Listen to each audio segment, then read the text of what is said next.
j'ai pris la décision d'une opération militaire spéciale. War has returned to Europe. Nous allons donc provoquer l'effondrement de l'économie.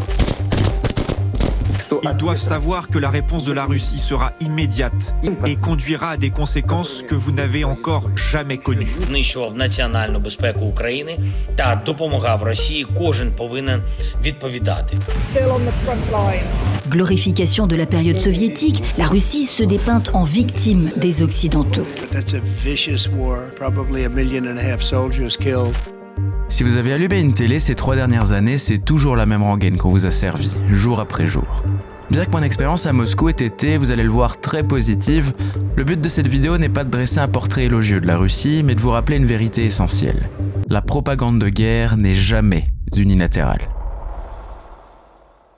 Même quand ce qu'on vous martèle ne semble accabler qu'un seul camp, la nuance reste votre meilleur allié pour y voir plus clair, loin des raccourcis et de la polarisation exacerbée qui gangrène si souvent nos sociétés modernes. Bienvenue en Russie. Bienvenue à Moscou. En tant que passionné de l'ex-URSS, Moscou était pour moi l'incontournable des incontournables. Mon arrivée s'est déroulée sans accroc, hormis les questions étranges du garde-frontière. Rien d'anormal à première vue. Bien sûr, j'avais quelques appréhensions, mais j'étais pas venu en Russie la fleur au fusil. J'étais préparé. Je savais par exemple que Moscou regorge de brouilleurs GPS pour empêcher le survol des drones, me faisant littéralement sauter d'un bout à l'autre de la ville sur Google Maps toutes les 10 secondes. Dès mes premiers pas en ville, mes appréhensions ont vite cédé la place à la stupéfaction. Moscou est splendide, c'est propre, c'est organisé, c'est moderne, ça grouille de vie. Sur la place rouge, la grandeur et la puissance de la Russie vous sautent à la gorge.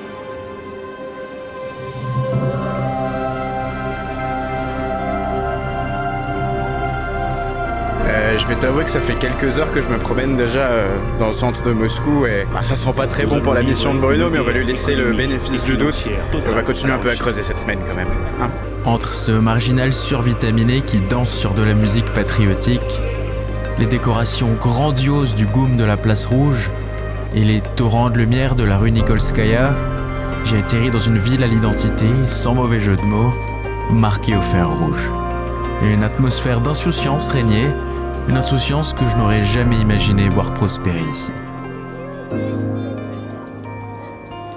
Deuxième jour sur Moscou, toujours aussi fou, c'est vraiment génial, c'est si propre et tout. Hier soir j'ai rencontré ces 3 gars là que tu peux voir sur la photo. Bon, ils parlaient très mal anglais, même mon russe était meilleur. Les mecs m'ont filé à boire, à manger et des sous. Ils m'ont donné des sous pour me souhaiter la bienvenue à Moscou. Ouais, je m'attendais pas à être accueilli aussi bien, c'est assez incroyable. Je sais pas quoi vous dire de plus, à part que je pense vraiment que Bruno Le Maire a échoué à sa mission de mettre l'économie moscovite à genoux, parce que c'est vraiment une ville où en fait c'est normal, les gens sont pas plus malheureux qu'ailleurs, c'est pas dangereux, le métro est fameux, les prix sont tout à fait raisonnables. Je suis pas là pour faire une pub immense à la Russie, hein. Si vous voulez mon avis pour faire taire d'éventuelles polémiques qui pourraient être amenées à net, mon seul avis sur ce foutu conflit en Ukraine, c'est que j'ai envie que ça s'arrête au plus tôt parce qu'il y a des gens qui meurent pour rien et que ça fait chier tout le monde avec les sanctions. Ça fait monter les prix chez nous, ça fait monter les prix chez eux et ça crée des tensions inutiles quoi. On n'a pas besoin d'être amis, mais on pourrait au moins avoir un peu de respect l'un pour l'autre et ça se passerait tellement mieux. Bon, rayon première impression, je crois bien qu'on a fait le tour. Moscou n'est pas si différente de nos grandes villes occidentales. Mais un truc que je viens de dire qui a dû vous faire tiquer. Le métro est fameux. Un métro fameux ? Il y a de très bons métros comme celui de Tokyo, il y a des métros plutôt moyens comme celui de Paris, mais un métro fameux ? À quoi ça ressemble un métro fameux ? Eh bien, laissez-moi vous montrer. Descendre dans le métro de Moscou, c'est plonger dans les entrailles d'un empire. Ici, pas de néons blafards ni de couloirs grisâtres.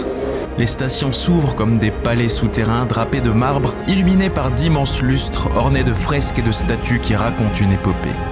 C'est un métro qui ne se contente pas de transporter, il impressionne, il exalte, il impose. Un musée en mouvement, un monument vivant où chaque escalator semble vous faire glisser dans une autre époque. Conçu sous Staline, le métro devait être une cathédrale populaire, la vitrine d'un régime qui promettait le paradis sur Terre. Pas un simple moyen de locomotion, mais un manifeste architectural, un sanctuaire de la grandeur soviétique.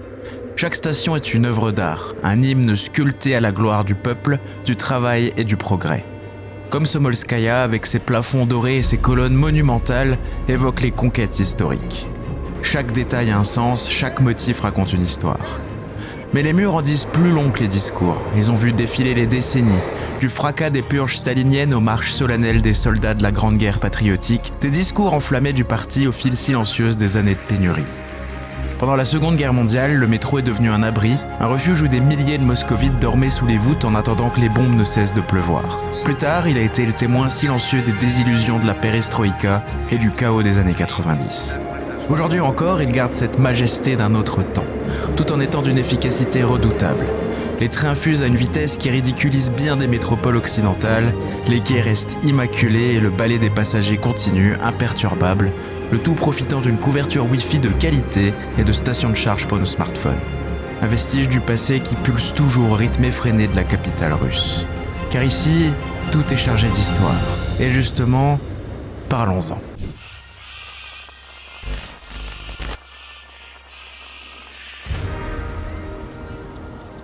Si le métro est un musée à ciel fermé de l'ex-URSS, la ville entière, elle, est une fresque vivante de son passé. La troisième Rome regorge de rappels de son héritage soviétique. Les plus imposants sont sans doute les 7 sœurs, 7 gratte-ciel monumentaux érigés sous Staline après la Seconde Guerre mondiale, censés incarner l'architecture au service du peuple. Ironie du sort, ces colosses servaient surtout de résidences luxueuses aux apparatchiks de la nomenclatura.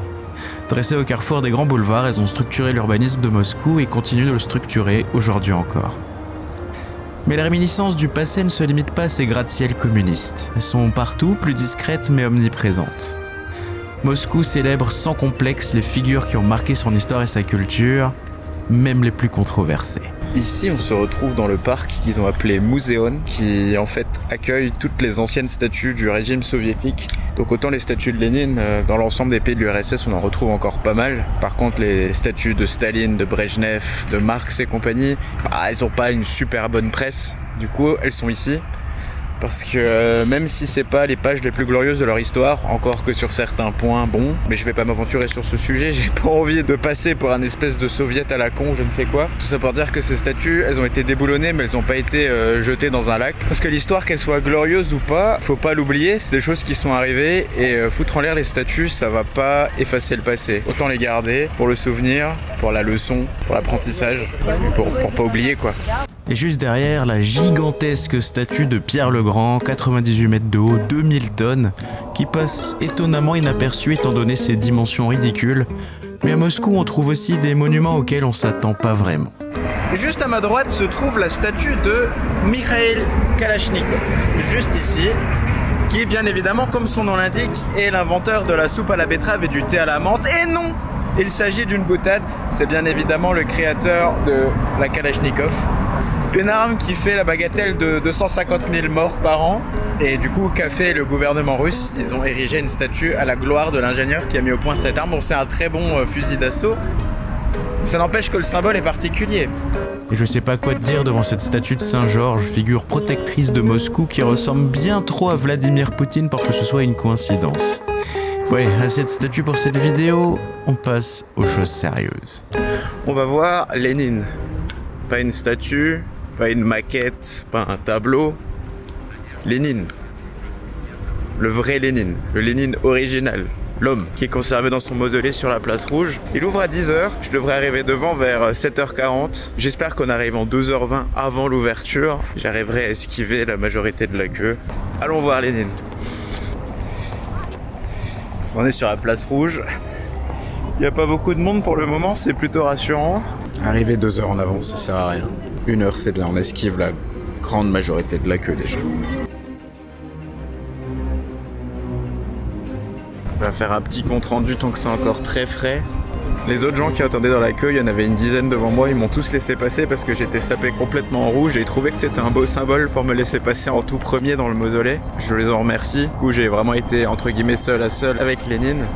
Quand tu rentres à l'intérieur, il fait très noir, c'est très sombre, il y a des flics absolument partout. En 1 minute dedans, j'ai dû en voir 15. Ils sont pas hostiles, mais bon, t'as pas la moindre chance de faire de la merde, donc évidemment les photos et les vidéos sont complètement interdites et il y a absolument pas moyen de cacher un appareil photo. Donc c'est très noir, c'est très humide, très froid à l'intérieur. Vous avez un chemin en forme de U qui passe autour du sarcophage, donc il est derrière une vitre blindée.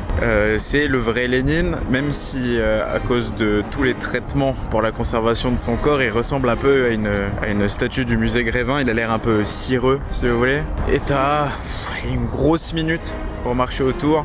Tous les policiers qui sont autour du sarcophage, ils te pressent un peu pour que tu dégages et pour que les suivants puissent venir, parce que voilà, je suis rentré à la première minute et il y avait déjà 100 mètres de queue devant le mausolée, et on est en semaine, on est mardi aujourd'hui. Personne ne pourra me contredire si je dis que Vladimir Lénine, c'est quelqu'un qui a changé la face du monde, pour le mieux, pour le pire. Ça, c'est pas à moi d'en décider. J'ai tendance à penser que c'est pas forcément pour le mieux, effectivement. Et le fait d'être encore en mesure de pouvoir le voir en personne, même si la vie a quitté son corps depuis presque 100 ans, c'est quand même une expérience assez marquante. Genre, c'est quand même le Vladimir Lénine. Et ouais, je regrette pas de mettre le veto et d'avoir attendu 1h30 à l'entrée comme un con pour pouvoir rentrer dans le mausolée. C'est une activité qui est très courte et qui demande beaucoup de temps d'attente. Bon, c'est gratuit l'entrée. Allez-y, parce qu'il se pourrait bien qu'un de ces jours, il décide de fermer le mausolée, de déplacer le corps et d'aller l'enterrer auprès de sa mère à Saint-Pétersbourg, comme il l'avait demandé, mais comme Joseph Staline a refusé de le faire.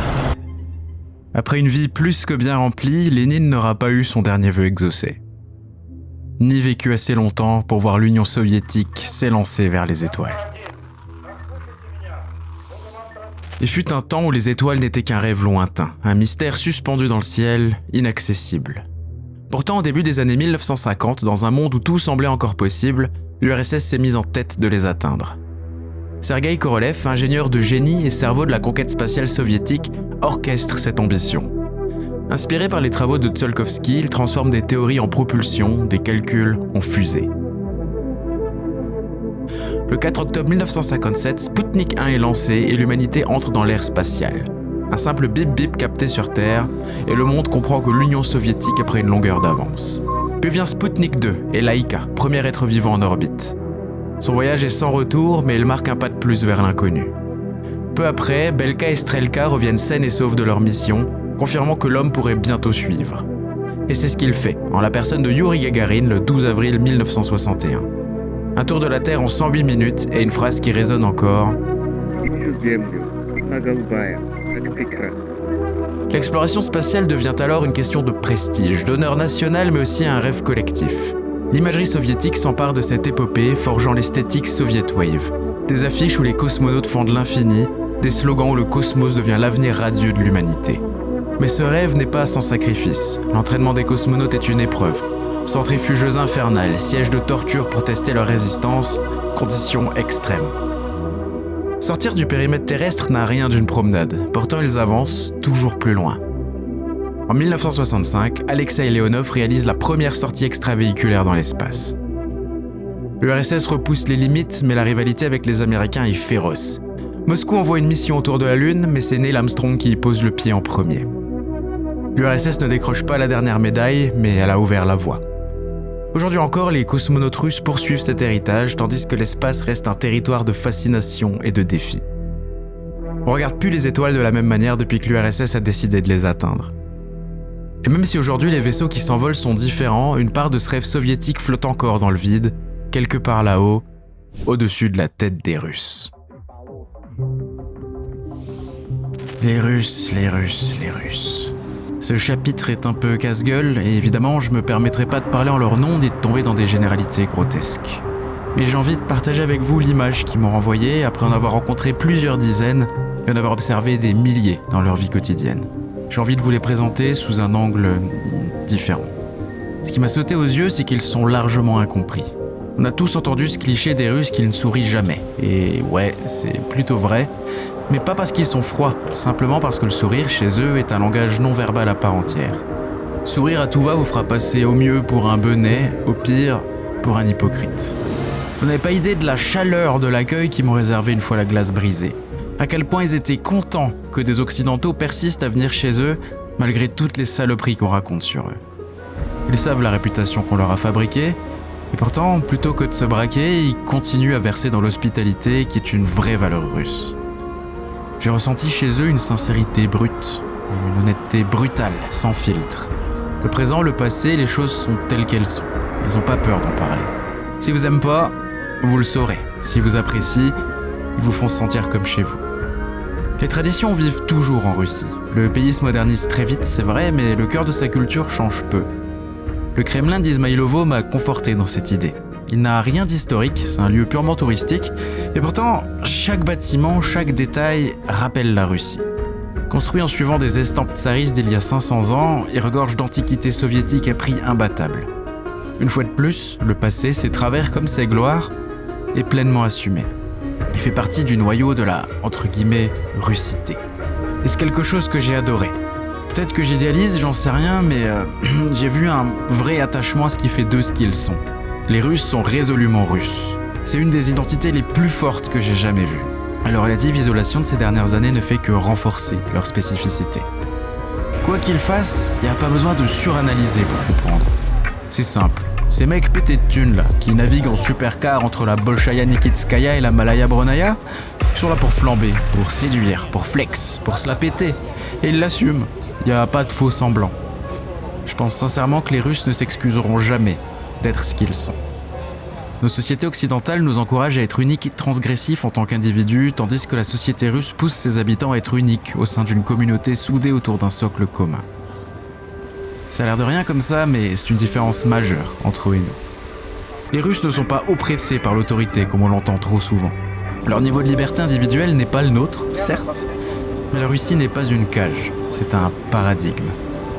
Ça va vous étonner, mais j'ai discuté politique avec un bon nombre d'entre eux et croyez-moi, ils ont tous des avis différents. Et ils en parlent librement, sans crainte. Si aucun ne considère la Russie comme un paradis, personne non plus ne se plaint de ses conditions de vie comme le ferait le Français moyen. C'est un peuple éminemment résilient. Et quand on voit à quel point la Russie des années 2020 n'a plus rien à voir avec le chaos des années 90 ou la répression du XXe siècle, on comprend pourquoi ils regardent de l'avant.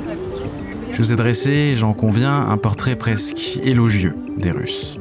Je sais pertinemment que la Russie a aussi son lot d'ordures, comme partout. Mais j'en ai encore rencontré aucune.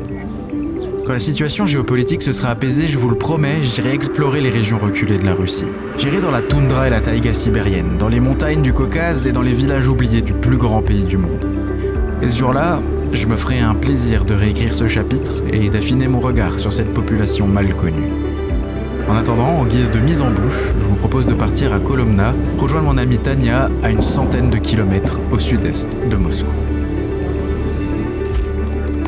Kolomna, 150 000 habitants au sud-est de l'oblast de Moscou, c'est à vrai dire ni un village, ni la Russie profonde, mais ça donne un avant-goût de ce que la mer patrie offre quand on s'éloigne du tumulte du quotidien moscovite.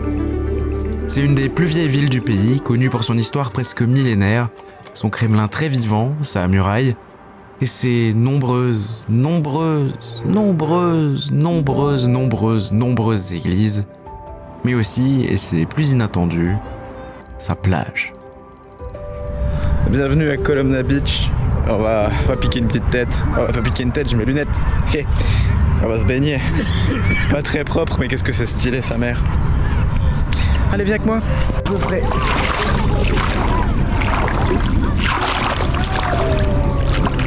Avec la vue, mon gars, vue sur les églises. Juste avant que la météo ne nous permette de nous baigner, il s'était mis à pleuvoir et Tania avait alors appelé 2 de ses amis pour nous rejoindre en attendant. Après un thé en terrasse, Julia et Irina, chanteuses et musiciennes, nous avaient invités à une session studio privée qui était aussi imprévisible que magique. Si voyager n'est pas une chance mais une décision, croiser le chemin de Tania au Kirghizistan 2 mois plus tôt, devenir pote, et que cette rencontre mène à cet après-midi d'anthologie, ça c'est une chance extraordinaire. And I think it's gonna be a long, long time till touchdown brings me round again to find I'm not the man they think I am at home. Oh no, no, no, I'm a rocket man, but not as few as I've ever alone. That ball is crashing. Tanya, are you happy living in Russia? Yes. How is life here? It's mysterious, it's unpredictable, yet if you can enjoy it. Yes. It's just up to you to... Yes. Yes, You're making your life as you want it to be. yes, of course, there are things I suffer from since February 2022, but what to do? I could be planning to live somewhere else. At the same time, I understand that I would be very much missing Moscow and living in my own city. It's cozy, it's fresh and nice. Yeah. So all good in the end. And that, yes, but it could be better. Of course. We'll see what's going on and what will happen later on. But as of now, yes, I'm glad. You see, we've got some really nice places, you know, like you can enjoy your life here. You can spend the summer in a fancy way, like we're spending right now. So why not? I'm living the Russian dream. American dream is not trendy anymore. Je savais bien que j'adorerais la Russie, mais à ce point-là, c'était inespéré. Vous avez pas idée comme j'ai hâte que la situation se tasse pour y retourner et approfondir ce vaste, très vaste sujet. Je suis loin d'avoir tout vu et je compte bien tout voir. Je vous remercie d'être resté jusque-là et je vous donne rendez-vous bientôt pour un tour à Saint-Pétersbourg. La bise. It's like